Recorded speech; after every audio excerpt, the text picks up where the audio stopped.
lagi bersama Yati 89 Channel.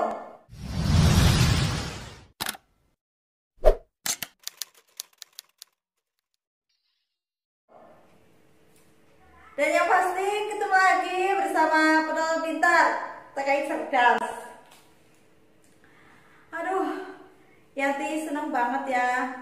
Pastinya seneng banget karena Yati selalu bisa berbagi info-info seputar TKI. Tapi Yati semangat juga berkat penonton semua ya dan pendukung-pendukung Yati. Khususnya ini buat sahabat Yati yang ada di Taiwan, TKI dan TKW Taiwan. Nah, langsung saja ya, dalam video kali ini Yati mau berbagi informasi yaitu asuransi yang bisa diklaim. Nah, kenapa Yati membagikan video dan membuat video informasi seputar asuransi? Nah, ini sering sekali terjadi kabar duka dari sahabat TKI yang ada di Taiwan khususnya, dan ini sampai meninggal dunia. Dan kenapa Yati membuat video ini? Itu seringnya yang terjadi kecelakaan itu adalah anak swasta, atau sering kita bilang dengan anak kaburan. Nah, kenapa Yati membuat video ini? Karena Yati mau berbagi informasi bahwa ketika sudah menjadi anak swasta dan kaburan, kita tidak memiliki hak apapun, dan hak-hak kita yang sudah kita sepakati dari Indonesia ketika kita menjadi kaburan itu akan hilang. Nah, Yati jelaskan lagi, apa sih enaknya menjadi kaburan? Sepahit-pahitnya menjadi orang resmi, itu tetap masih pahit menjadi orang kaburan. Nah, langsung saja ya dalam videonya, yaitu jenis asuransi yang bisa diklaim. Tapi jangan lupa sebelum nonton videonya di like, di subscribe, dan di share jika video ini bermanfaat. Asuransi tenaga kerja di Taiwan. Yang pertama, kecelakaan biasa dan sakit biasa. Nah, ini memiliki asuransi dan ini bisa diklaim. Ini ketika kita menjadi orang resmi. Tapi ketika kita menjadi kaburan, jangan harap kita memiliki asuransi. Karena ketika kita sakit, berobat pun kita harus bayar mahal. Itu yang pertama. Terus jenis asuransi yang kedua itu apa sih? Kecelakaan kerja yang mengakibatkan cacat seumur hidup. Nah, jadi buat sahabat TKI, Yati sering sekali pesen, Yati sering sekali bilang, ketika kita memiliki masalah, mbokya, masalah itu diselesaikan di mediasi.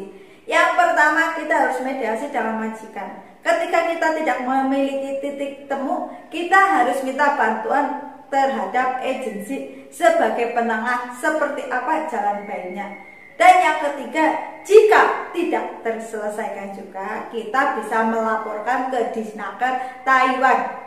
Karena apa? Ketika kita sudah kaburan, kita terjadi kecelakaan, amit-amit ya, sampai meninggal, itu biaya harus gimana loh? Kita harus berpikir ulang. Kita di rumah sakit, apakah dengan tujuan kita pergi ke Taiwan, setelah kita jadi kaburan, malah kita menjadikan keluarga beban karena apa yang sudah terjadi sama kita. Nah, ini asuransi yang kedua, yaitu kecelakaan yang mengakibatkan cacat seumur hidup. Nah, terus asuransi yang ketiga yang bisa diklaim, ini jenisnya yang seperti apa lagi? Asuransi jika terjadi kecelakaan sampai meninggal. Nah, ini contohnya dari sahabat TKI yang kemarin dari Lampung itu alhamdulillah itu anak resmi. Ya, kita sudah pastilah ya tahu kabar beritanya yang di Hilan itu yang lagi berhenti di lampu merah dan tiba-tiba tertabrak oleh mobil box dari belakang. Nah, dia itu memiliki asuransi karena dia itu anak resmi. Amit-amit, walaupun dia meninggal, tapi ketika asuransinya diklaim, mungkin dia masih bisa mendapatkan ya klaim asuransi lah ya. Kita nggak tahu seberapa jumlahnya, tapi itu masih mendapatkan. Itu seperti itu. Itu enaknya anak resmi. Tapi kalau kaburan, ya udah sering dibilang lagi, sampai meninggal terkadang itu keluarga masih dimintain biaya. Itu kalau kita benar-benar berpikir ke situ, ya kita udah siap bekerja ke luar negeri, harus siap dengan resiko apapun. Dan Yanti selalu pesan, sering terjadinya hal buruk yang menimpa sahabat TKI yang ada di Taiwan. Mbok ya, itu sebagai contoh buat kita agar kita jangan sampai kabur. Sepahit apapun anak resmi, itu tetap saja masih pahit anak kaburan. Nah, itu seperti itu. Terus yang keempat, meninggal karena sakit biasa. Nah, ini juga pernah ya dari sahabat TKI, jika terjadi mengalami sakit biasa terus sampai meninggal, ini juga asuransinya bisa diklaim. Nah, ya amit-amit ya, kita bekerja menjadi TKI, kita dengan badan sehat, seger, bugar. Ya memang umur seseorang tidak ada yang tahu, tapi sebaiknya kita berusaha dengan baik. Karena apa?